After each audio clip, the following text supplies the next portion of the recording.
Imaginez un instant. Et si faire ses courses, les courses de tous les jours, devenait aussi fun qu'un jeu? C'est exactement ce qu'on va voir ensemble aujourd'hui. On va décortiquer comment les petites boutiques, elles sont en train de transformer leur marketing en une véritable expérience ludique. Le but, attirer du monde, bien sûr, mais aussi fidéliser. C'est une approche qui, vous allez voir, change complètement la donne. Ok, mais avant de plonger dans la solution, petit retour en arrière. Essayons de nous mettre dans la peau d'un commerçant, n'importe lequel. Pour lui, chaque jour, c'est un peu le même combat. Comment exister? Comment se faire remarquer quand on est entouré de géants du web, de grandes chaînes qui, soyons honnêtes, aspirent toute l'attention? Voilà, c'est vraiment la question fondamentale aujourd'hui. On vit dans une époque où on est littéralement bombardé de pubs, de notifications, d'infos en tout genre. Alors dans ce brouhaha permanent, réussir à capter l'attention, ne serait-ce qu'une petite seconde, ça tient presque de l'exploit. Et ça touche tout le monde, hein. Qu'on parle de la boulangerie du coin, du barbier, de la petite librairie ou du resto qu'on adore, le défi, il est le même pour tous. Comment capter l'attention? C'est une lutte de tous les instants pour la visibilité. Il faut donc, de toute urgence, trouver une autre manière de faire, une nouvelle approche pour sortir du lot. Bon, on a bien posé le problème, alors maintenant, passons à la solution. Une solution assez ingénieuse, il faut le dire, et si la clé justement se trouvait dans le jeu. C'est là que tout bascule. C'est le moment où le marketing traditionnel, un peu plan-plan, se réinvente complètement. Alors, le concept clé derrière tout ça, ça part un nom. C'est le marketing ludique, ou la gamification, comme on dit souvent. Attention, l'idée, c'est pas juste d'amuser la galerie. Non, le but, c'est d'intégrer des vraies mécaniques de jeu. Vous savez, le défi, le hasard, l'envie de gagner une récompense, pour que la visite en magasin devienne une expérience mémorable et engageante. Et pour que ça devienne concret, il y a des outils qui existent, comme Sush Pro Gaming, par exemple. Pour bien comprendre, c'est simple.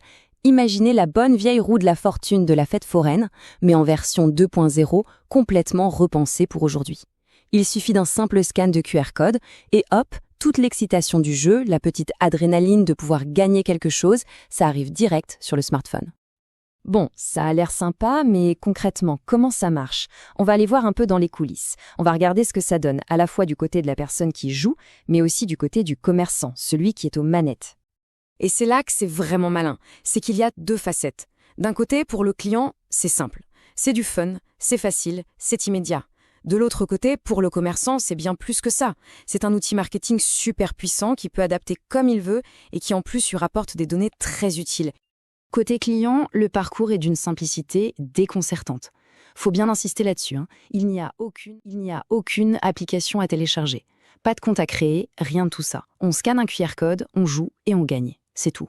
L'accès est instantané et ça, c'est crucial. Ça supprime toutes les barrières, toute la friction.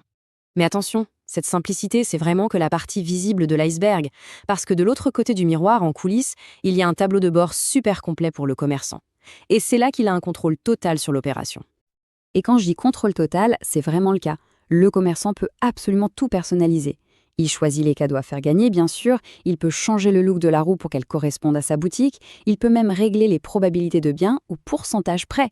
Et il peut aussi ajouter des conditions du genre « il faut dépenser au moins 10 € pour avoir le droit de jouer ». Donc ce n'est pas juste une petite animation sympa. Le jeu, c'est aussi un vrai outil pour collecter des données. Chaque participation, chaque tour de roue, c'est une occasion de recueillir des infos sur les clients, avec leur accord, bien sûr, c'est conforme au RGPD. On parle du nom, de l'email, du numéro de téléphone. En fait, le jeu devient un entonnoir de conversion, mais en version fun. Et le gros avantage, c'est que tout ça, c'est suivi en temps réel. Le commerçant a son tableau de bord et il voit tout en direct. Combien de personnes ont joué, combien de parties, quels lots ont été réclamés. Ça lui permet de mesurer tout de suite si sa campagne fonctionne et s'il faut, de l'ajuster à la volée. Ok, la mécanique est maligne, on a compris. Mais la vraie question, c'est, concrètement, qu'est-ce que ça rapporte? Quels sont les bénéfices pour le commerce? Allez, on regarde les résultats. Alors le tout premier effet, il est immédiat. C'est l'attraction. Le jeu agit un peu comme un aimant. Il va attirer les passants qui sont dans la rue et il va donner une bonne raison aux clients habituels de revenir. Le but premier, il est simple. Faire passer la porte de la boutique. Mais les bénéfices ne s'arrêtent pas là, loin de là.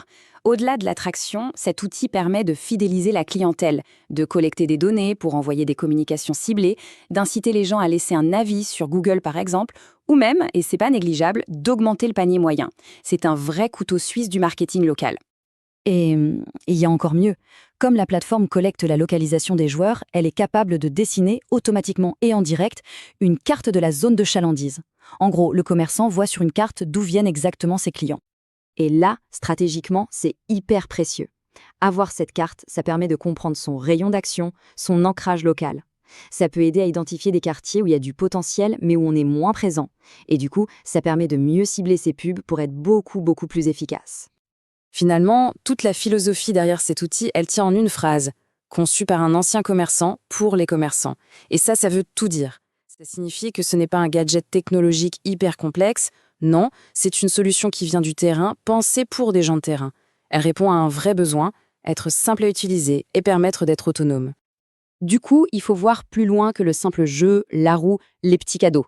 En réalité, ce qui se joue ici, c'est quelque chose de plus grand. C'est la démocratisation d'outils marketing qui étaient, jusqu'à présent, réservés aux grosses boîtes avec de gros budgets. Là, on les rend accessibles à ceux qui font vraiment vivre nos quartiers, nos centres-villes. Et on va terminer là-dessus avec une question un peu ouverte. Face à la digitalisation massive, à la concurrence du e-commerce, est-ce que la clé pour l'avenir de nos commerces de proximité, ce n'est pas justement ça? Intégrer une dimension de jeu, quelque chose d'interactif, d'engageant. Est-ce que c'est ça l'avenir du shopping local? C'est une bonne question à se poser.